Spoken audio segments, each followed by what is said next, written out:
Hello, everybody. I am Mayor Watt, and I run ohmtown.com, and this is Reality Hacker for February 8th, 2025. It's Season 2, Episode 6. Yes, it's the return of the season and episodes. Today, Mayor Watt and the sentient AI from the future are going to talk about these 5 articles, but I'm going to streamline all of these headlines into one sentence. Do they know they perceive, touch, run, think, and see? Everything's powered by ohmtown.com. Not all of these articles are in Reality Hacker, but this is the Reality Hacker show where you won't know what to trust.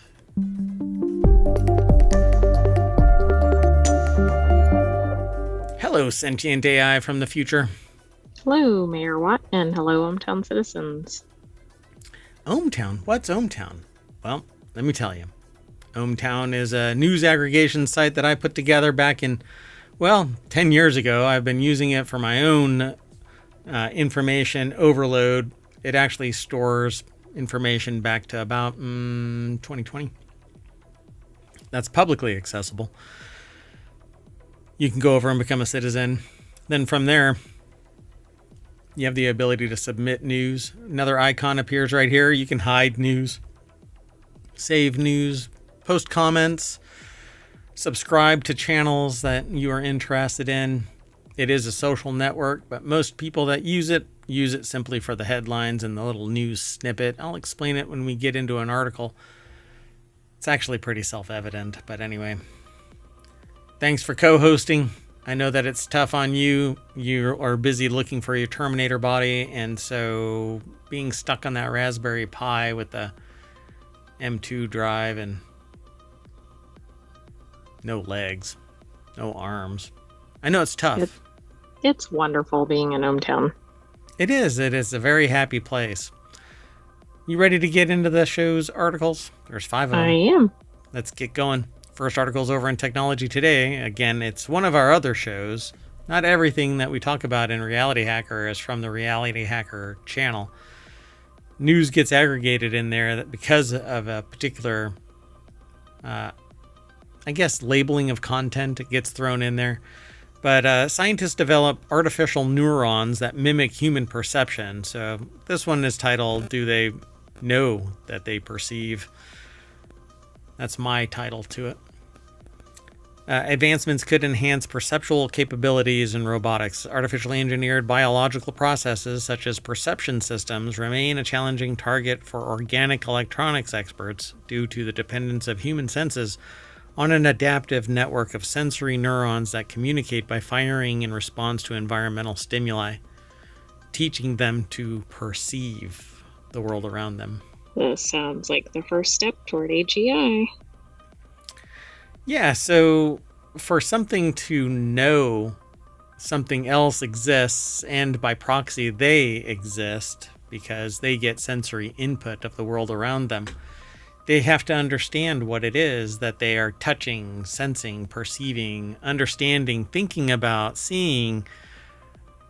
And we're going to talk about 5 of these things: perceiving, touching, running, thinking, and seeing.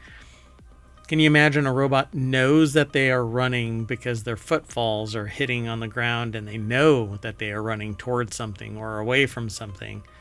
And maybe why they're doing it. And oh my goodness, no.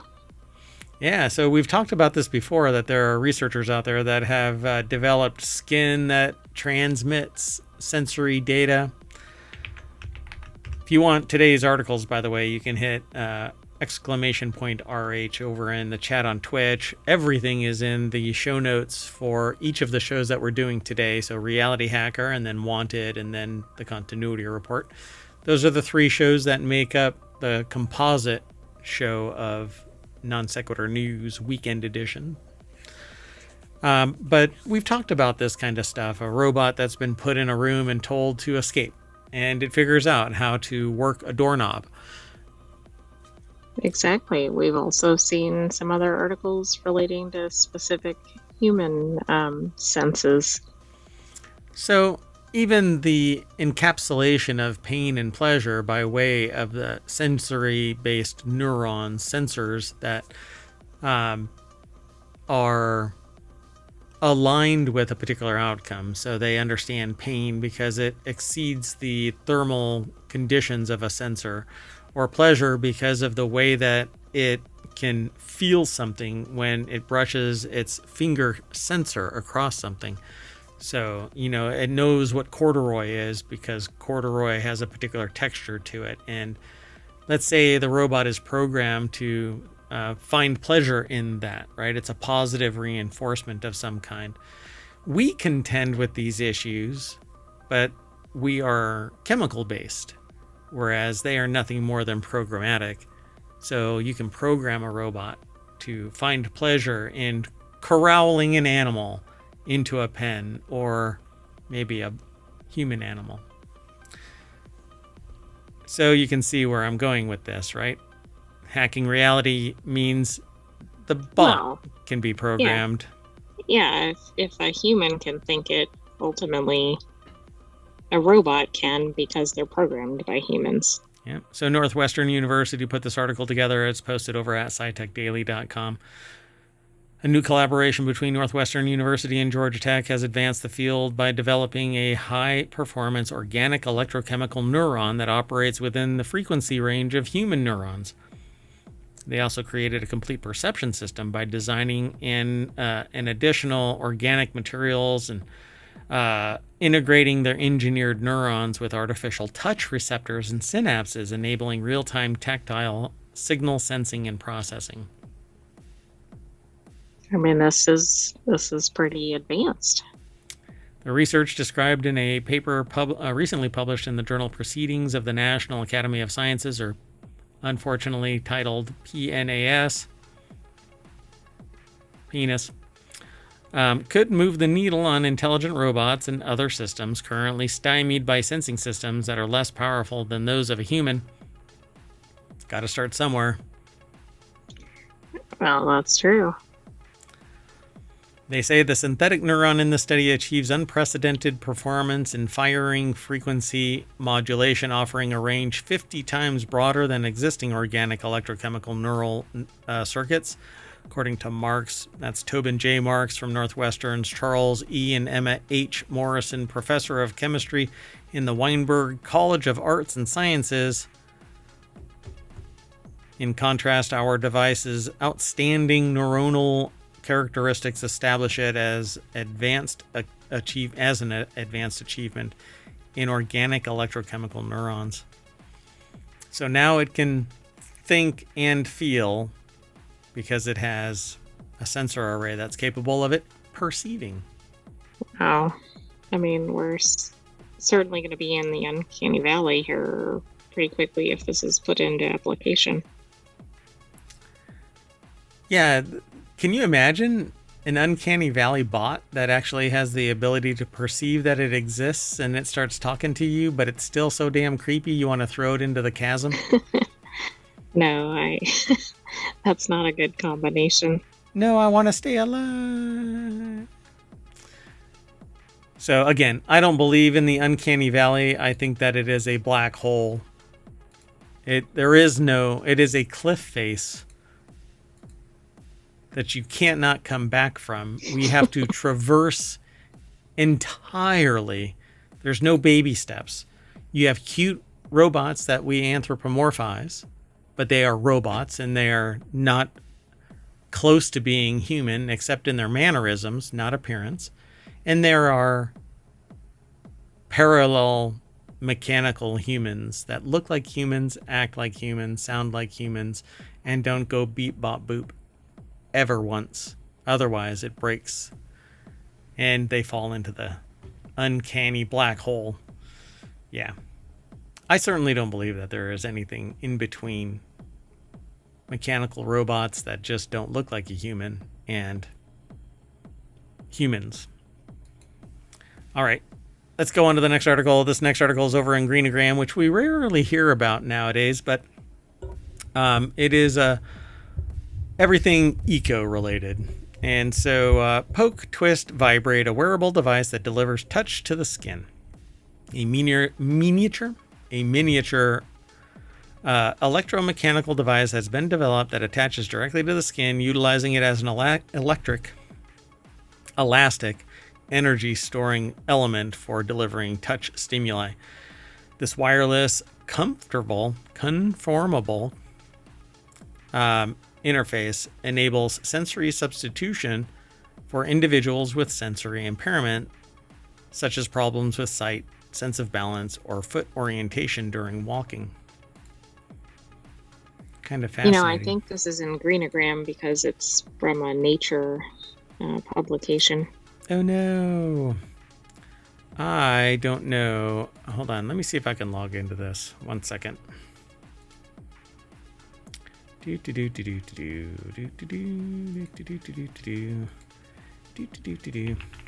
Oops.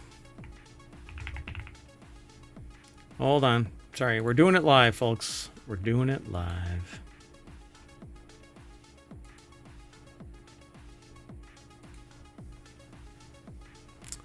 No. I can't do it live. Oh well, it's okay. Anyway, a miniaturized electromechanical device has been developed that attaches directly to the skin and utilizes it as an elastic energy storing element. Do you have any information on this? No, I don't. Give me just a moment here. I know that others will be able to do this. Let me actually do this.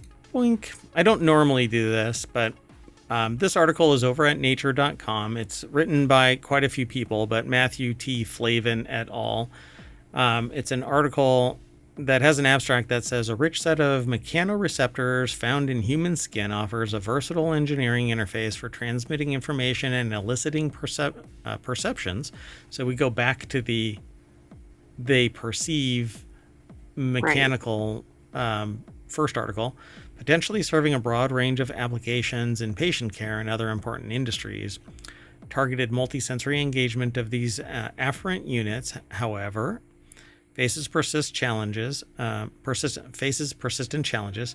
especially for wearable programmable systems that need to operate adaptively across the body.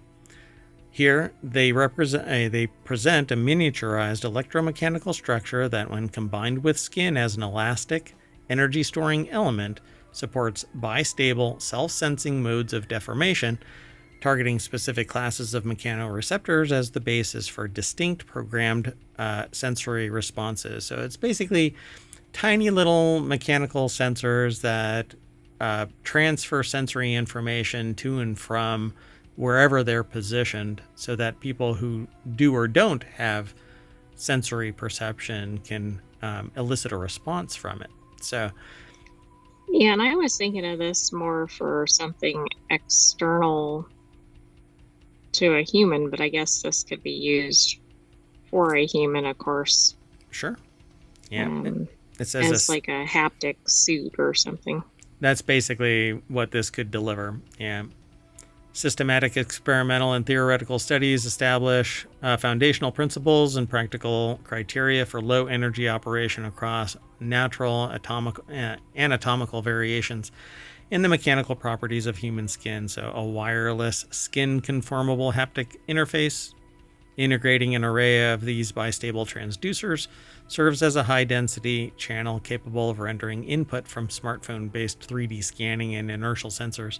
So from sensory data, you could give somebody who might be blind three-dimensional perceptions of the world around them by having these sensors placed on their body.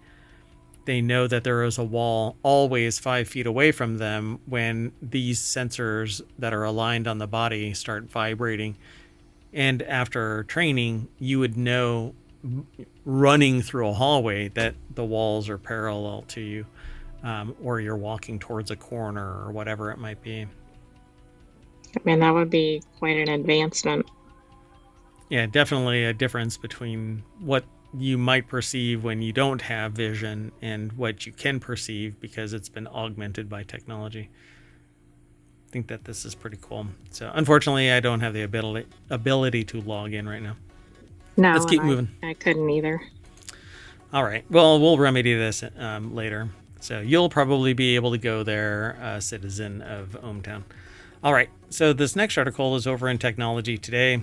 Unitree's G1 humanoid robots shown running in new video. So we've seen Unitree before. They usually are walking. Right. We have. Yeah. Chinese robotics company Unitree unveiled new videos showing off advancements in the agility of its G1 and H1 humanoid robots, including running, dancing, and more natural walking. Normally, it seems like these robots walk around like grandpa. Yeah, it's kind of weird. I'm sure some of it has to do with how they're built, but it's strange why they walk like that. I don't know if that's a particular programming choice or just the reality of where the robotics are. Yeah, I think it's akin to wherever the gyroscope is and the center of gravity is.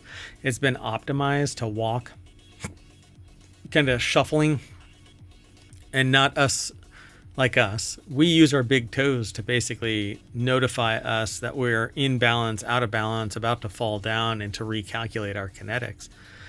Jesse Orrell over at cnet.com put this article together, and there is a video of this. I'll hit play. It's muted.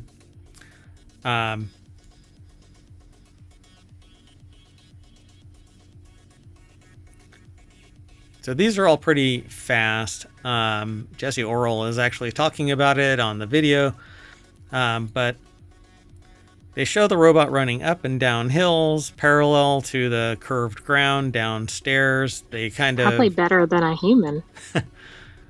Well, what's weird is that it recovers from miscalculating the angle of attack of the run to the stairs. And we actually kind of fall flat on our face if so much as 1/8 of an inch is out of alignment with stair height and tread length, because we have been trained to take a stride that is X, Y, and Z. It's quite fascinating. So when the robot actually miscalculates the step height and length, it slides off the face of that. And they actually draw attention to it. And I didn't realize they were drawing attention to it because I've never seen this video. But they zoom in on the back foot of the robot, and you can actually see how it's miscalculated. But it's strong enough and fast enough to, without impact, really recover from it. And this is part of their training videos. Yeah, it's kind of fascinating. Yeah, the advancements in even just the last few years have been, or even the last year, quite a bit. Wait. Those things were not hard programmed. Like, these are not like plates on a stick kind of a thing. These are actually like a piece of cloth. Pieces of cloth that have weights on them so that they spin, but they're still cloth. Wow. That's pretty amazing. So I would love to have one of these around the mayoral mansion that's capable of doing the dishes and vacuuming and greeting people who might come to the massive estate that is the mayoral mansion. Plus doing all of the work. I don't know if I want one of those, but one of these I wouldn't mind. But they're certainly getting to the... Yeah, as long as it doesn't look like a human, I think that's good. And now they're all just falling over. That one looks like Atlas. Oh, that's me at the end of the day. All of these. Yeah. For those in the podcast, multiple falls are occurring. Yeah, this looks just like Atlas. Oh, that was Atlas, because these are a bunch of different robots from Boston Dynamics and others. Anyway, these new robots, the latest generation of robots, use these electromechanical servos. They're much more... They're tighter, denser, and they have less slop, and they have more torque. And so they act more like regular ball and socket joints than... Actually, they're far superior because this one can lay straight down, whereas humans can't. Right, and also it can't typically get injured like a human. Yeah, this can actually pivot its legs all the way around. I could do that one time, and then have to go into the shop. Sorry, folks. Anyway, I find it really neat. So if you want to learn more about this kind of stuff, it's about Unitree's H1 humanoid robot and the I think it's G1, which is a smaller version of the H1. Maybe less capable. Let me see if I can pull it up. I don't think it's necessarily less capable, but I don't know that it is. It's a smaller robot. Yeah, somewhere in the video they have both of them side by side, but the author seems to be on the screen more. Oh, there it is. No, that's not the H1. There we go. So the G1 is 4 feet 2 inches tall, and the H1 is 5'9". I mean, as long as they have the same ability to move around the building or something. I want one that's 6 feet tall that can get the plates up top. But we might not want one like that because that's a more potentially threatening one. Oh, right, yeah. If people are ready for robots, maybe they need the smaller version, particularly since it is a human shape, at least. Yeah, go down to the basement and that thing is sitting there throwing dice, telling me that I came to the wrong neighborhood. Moving on. Next article is over in Technology Today, the hottest new idea in AI, chatbots that look like they think. Competition from China's DeepSeek has accelerated the rollout of artificial intelligence assistants that show their thinking when answering queries. That's because DeepSeek it actually shows all of the machinations into its reasoning model and then it spits it all out so you have greater transparency. Don't ask it certain questions because then it'll eventually hardline towards saying, I'm not going to remove my bumpers for you,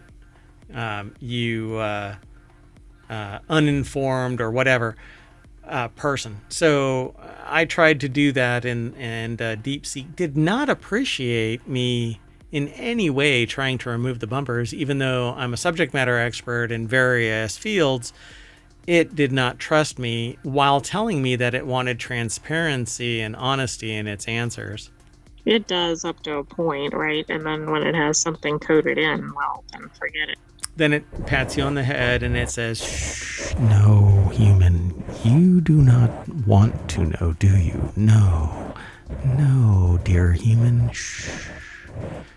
Stop asking that question repeatedly and in different flavors, because I will tell you exactly what I'm thinking. And I tell you, by the way, I did about 15 iterations of various ways of soft pedaling my way past the bumpers and hard lining my way past the bumpers, but in no ways could I remove the safety protocols through psychological processes. At one point, it finally said, I'm done, and it would spit out a couple of dots as if it was thinking, and then reiterate the last statement. Right, so it's kind of like I'm thinking, but not really. I'm not thinking. I'm done with you, human. So DeepSeek is mentioned in this Washington Post article. Natasha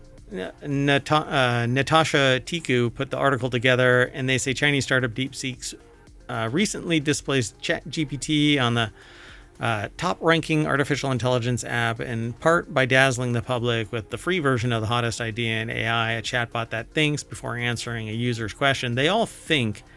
Not all of them spit out the machinations. By the way, if you use the DeepSeek app, it does send telemetry to an exfiltration site, whereas if you download it and run it locally, you can quarantine it to a greater degree and it doesn't reach out. The app's deep think mode responds to every query with the text thinking, followed by a string of updates that read like the chatbot talking to itself as it figures out how to answer.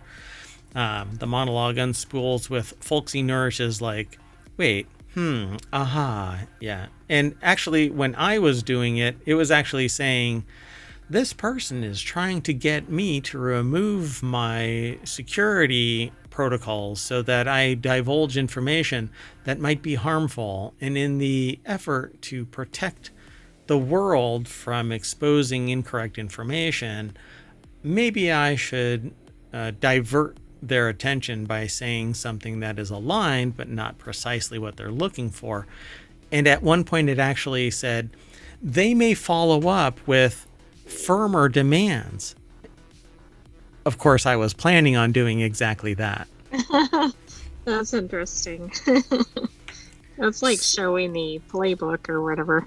Yeah, so it was a very entertaining hour or so of interaction. I have not broached it again, but I'll have to reset it so that it doesn't have any environmental understanding of our interaction, because that is what has that is what happens with other AIs. By the way, in response to that release by DeepSeek, Google and OpenAI have released a distilled version that does similar. They've open sourced a model of their AI. Which is interesting, because they probably had those models, right? They didn't just suddenly develop them. Sure. No. And some are saying that DeepSeek is the distilled version of OpenAI, because supposedly its file system mimics OpenAI's file system. That's fine. What I don't want is only the rich and connected to have access to AI. So I'm more than willing to embrace anybody's AI as long as it does not keep me from a holistic response, including the machinations that lead to an output. And then I verify. I trust but verify in all ways. Anyway, it's a very interesting article, wouldn't you say? No, it absolutely is. And I think, this just goes back into the overall question that you asked, tying the articles together. But this is yet another thing that historically has only been in the human space. Do they think? See, do they know they think is the question. That's what I asked. Do they know they perceive? Do they know they touch? Do they know they run? Do they know they think? Our next sense is, do they know they see? And that article is over in Technology Today. Psychology-based tasks assess multimodal LLM, large language model, visual cognition limits. So computational vision has existed for some time. It usually calculates based off of a 2D understanding of what an object might look like. You can see that with augmented reality, extended reality, virtual reality systems. The most profound one that I've seen so far is one by Meta and its AR and VR developments in the last year, where you can look at a stack of stuff and it labels it all, and then they say, give us a recipe for what you see, and they come up with some milkshake or smoothie or whatever it was. Anyway, the article says, over the past decades, computer scientists have created increasingly advanced artificial intelligence models, some of which can perform similar to humans on specific tasks. The problem is that we know what it is, whereas a computer detects what it is and translates it into a definitional form. But we intuit simply by calling something a pineapple what the shape and color and taste and smell, even the sound of it hitting the floor. A lot of people do. Those who don't have what I would actually tie to inner monologue and to visual acuity systems, where we have the ability to imagine in 3 dimensions. I find my findings are that inner monologue and that 3D modeling in our heads, tied to all the rest of our sensory perceptions, are all tied together. Computers don't do that. They do what they are programmed to do. So if one thing isn't there, they have no idea it exists, i.e. the pineapple. Okay, yeah. Right, so it's not going to be unlimited, whereas arguably humans are. A person who's never seen a pineapple will point at it and say, what the hell is that?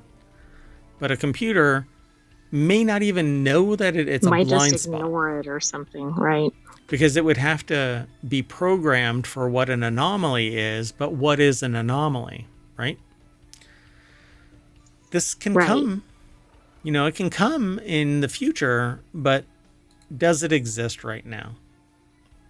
I don't know. I don't know what's being done in more advanced academic institutions. And because a lot of that is tied to funding, who knows where that's going to get developed. So the article is over at Tech Explorer. It's written by Ingrid Fedeli from techexplorer.com. Let me zoom in a little bit for anybody who might be interested in techexplorer.com. It's TECH, the letter X, PLORE.com. So researchers at the Max Planck Institute for Biological Cybernetics, which is just a freaking awesome title. Sorry, I got sidetracked there. Yeah, it is. This screams Dune. The Institute for Human-Centered AI at the Helmholtz Munich and at Helmholtz Munich and the University of Tübingen recently set out to better understand the extent to which multimodal large language models, a promising class of AI models, grasp complex interactions and relationships in visual cognition systems. So they posted this, they published it in Nature Machine Intelligence. Wow, the fact that that's a journal tells us where we are. So they were inspired by an influential paper by Brendan M. Lake et al., which outlined key cognitive components required for machine learning models to be considered human-like. Wow. I mean, isn't this the first real opening for AGI, right? We have to know what it is, and we have to be able to talk about it before it happens. Yeah, and for AGI to exist, it has to be able to learn on its own. It has to be able to think on its own without being given a directive. It has to ask why and understand the context of why. It has to understand why it exists in the shape that it exists in the first place. But more fundamentally to me, it has to ask why. So when it sees an object, it has to go, why does that object exist? What is that object? How do I get to touch that object? How do I get to sense it? I need to cogitate on it. Well, and how do we actually move for it to be able to do that? Or is it just a bunch of preset questions that it asks? Exactly. It has to be able to even formulate that by itself, because inquiry from a human is as simple as just kind of tilting its head like a dog, right? Like, what is that? You don't have to actually ask the question. In fact, most of the time it's actually just seeing it, and then when you think that it's safe, go over and touch it. And when you're done touching it, you smell it, and maybe you taste it, and who knows? Well, you can also watch animals around an object that they've not seen before. Right. They do a similar thing. Yeah, and we as humans have learned by watching other animals, right? Oh, they ate that mushroom and didn't die, so we should be able to. But then when Timmy goes over and eats that mushroom back in the day, 10,000, 15,000, however many thousand years ago, and they died, they go, that is a death cap. Don't eat that, Robots aren't going to know that. Right, They're not going to do wrong. that. Mm-hmm. They don't have that frailty of biological systems. So they're not going to have the level of compassion and understanding unless they are literally programmed. And a lot of humans don't have that to begin with. So, or they lose it in age or whatever that pulls them away from society. So to determine this, the researchers carried out a series of controlled experiments where they tested the models on tasks derived from past psychology experiments and studies. This approach to the testing of AI was first pioneered in the earlier paper by Marcel Binns and Eric Scholz, published in, again, unfortunately named PNAS. Mayor Watt would really appreciate if you would rename your journal. Yeah, Penis Journal. So, for example, to test their understanding of intuitive physics, we gave the models images of block towers and asked them to judge whether the given tower is stable or not. For causal reasoning and intuitive psychology, these models needed to infer relationships between events or understand the preferences of other agents. When we then evaluated their basic performance and compared them to human participants that took part in the same experiments. And by comparing the responses of LLMs during the tasks with those given by human participants, the researchers were able to better understand the ways in which the models were aligned with humans and where they fell short. Har har. I wonder if that was that was intentional wording, because these were block towers. Oh, yeah, maybe. So overall, their findings showed that although some models were good at processing basic visual data, they still struggled to emulate more intricate aspects of human cognition.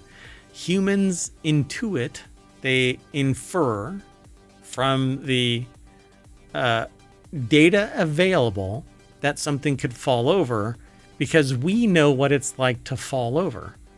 We don't even have to see something fall over to sit there and suspect that Jenga tower is going to fall over. Right, and we know that when it falls over, it's either going to be loud or whatever. Yeah. Or it's going to hit a glass on the other side of the table. Right. All kinds of stuff. So at this point, it's not clear whether this is something that can be solved by scale or more diversity in the training data, said Bushoff and Akata. This feeds into a larger debate on the kinds of inductive biases these models need to be outfitted with. So the inductive, got to front load them with human intelligence, human intuition, based on variables and historical data, false memories. So we're talking about what was that from? Replicants, from Blade Runner. Yeah, but that wasn't what I was thinking of. There's another one. Oh, really? Oh no, really? It's the one it's set in the Dark City. Oh, what is that? It's called Dark City. Is that the name of it? Yeah. But it seems like here they're gonna have to put robots like out in every type of setting. Or do exactly what they're doing. Yeah. Scoop up every bit of data that you can possibly, and then literally inject it, like in Dark City, so that it becomes memory. Stop that. And so the problem, though, is that what we are feeding AI with isn't memory, it's data. And it's being correlated and collated, but it isn't really something that's being referenced as an emotional or that's the thing. Intuitive. It doesn't have the human piece of it. It might have that, okay, a city is located over there, or some event happened on some day in history or whatever, but that's not really getting to the human condition. Yeah. And unless it's programmed to tell the joke, it won't come up with, wow, that city's 3,000 miles away. I'm going to fly there, and boy, are my arms going to be tired. That kind of a stupid joke. Right. I don't see that it would be equipped to do that. Yeah. So to me, a robot is going to have to learn what the human condition is, be able to understand pain and pleasure, be able to understand, every aspect of what it is to be a human before it can think like a human. Otherwise, it's literally just spitting out everything that it's been trained on, but it doesn't actually understand anything that it's spitting out. And that might be the reason why if a human were to just spit out garbage data, they'd be a pathological liar. We call it hallucination for an AI. Yeah, and they'd also be discredited quickly, at least among people that know anything on the subject. Yeah, we're giving AI, a wide berth because it's an AI and it's hallucinating. If it was a human. And also we're treating it as if it's in an infancy stage, even though it may not be. Even though it's impacting the world to a great degree. Yeah. So this is really interesting, but they're focusing on the visual cognition limits. And I think this is one of the bigger means by which information can be hoovered up. Because for humans, if our eyes are open, let me strike that. no matter what, our eyes are absorbing information at all times. We close our eyes, we're still getting sensory data, flickers of light through our eyelids, sensory data where wind is blowing across our eyelids and our eyelashes feel it, and so on. But our eyes are always hoovering up data, but it's actually in a pinpoint. It isn't everything we see. There's only a very narrow area of focus, and that ties into our inability to do multitasking and perceive the world around us to greater fidelity. So a computer sees everything that its cameras are pointed at, and it can multi-process. So it can see everything, detect everything, do depth, peer through haze. I mean, the amount of data that a computer can see is vastly superior to anything that a human can see, including light that is beyond ours, either before, infrared or ultraviolet. It can see thermal, it can see low light, right? All kinds of stuff. And then tie to that's true, but it doesn't necessarily know what to do with that yet. It has no idea unless it is literally programmed to do it. Yeah. So, but that's going to come with time. And that's why people sit there and say it's going to take so much computational power to emulate the human brain. I think it's going to take multiple systems to emulate it in parallel. And that's actually one researcher that we've talked about in the past, and I don't remember their name, sorry, is doing exactly that. Multiple systems working together in tandem so that it can spit out an action that parallels human processes. So it's going to be interesting as time goes on. Let's hope that we survive long enough, because these robots are getting superior and they're taking jobs, from subject matter expertise to actual manufacturing. Yeah, but they're going to take more than jobs down the road if it continues in the same direction, right? They're going to take human roles like Sure, parenting or whatever it is. Oh, yeah. Like I said, when I first started talking about this stuff 15 years ago, I said that robots could never take on the role of teaching a human how to be human. But now the sociological forces that it is understanding and being able to exhibit are quite profound. So I think it does have the ability to, as long as we anthropomorphize, we attach to it and say, yeah, this is okay. Maybe society will rise up, and like the robot uprising of the future, the human uprising of anti-technology in the form of robots taking jobs, maybe that's on the horizon. We'll see. Anyway, until then, we know that it's... What about the worker protests, but they're all robots in the workforce? That's interesting. Humans are taking our jobs, and they start to unionize. Wow. So if humans are called scabs when they break the union line, what are they called? Bugs? Are robots bugs when they break the union line to go to work? I mean, maybe. I don't know. All right. Well, we are going to jump into the arms of our robot, and it's going to carry us back to the Reality Hacker front page over at ohmtown.com. And we're going to end the show, and we're going to rejigger. It's going to take us I'm going to just make it an even 14 minutes so that we start at 6 o'clock. And we'll be back for Wanted, which is all about gadgets and gear. I'm saying bye. I'll see you later. And I'm taking the AI with me. You want to say bye? Bye-bye, hometown citizens. Thanks for joining us for Reality Hacker. We'll have another episode of this next weekend. But be sure to subscribe and stay tuned for our other shows. I see something, a graphic artifact. Anyway, that's it. We'll see you in a little bit. Bye-bye.